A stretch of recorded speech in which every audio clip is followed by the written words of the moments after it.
দুর্ভাগ্যবশত আপনি যদি কখনো অ্যারেস্ট হয়ে যান, তো পুলিশ তাদের হেফাজতে আপনাকে সর্বোচ্চ মানে কতক্ষণ রাখতে পারে সেই বিষয়ে বলছি।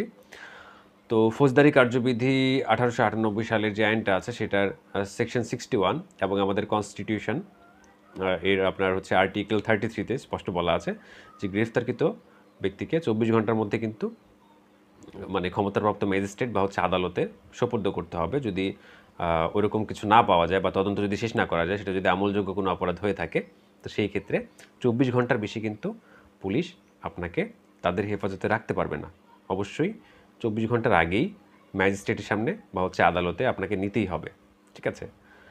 এখানে আরও কিছু বিষয় আছে, যেমন এই পরিবহনের জন্য যে সময়টা যাবে, মানে যে পুলিশ স্টেশন থেকে হচ্ছে ম্যাজিস্ট্রেটের কাছে যাওয়া বা আদালতে যাওয়ার যে সময়টা, পরিবহনের সময়টা আবার বাদ যাবে।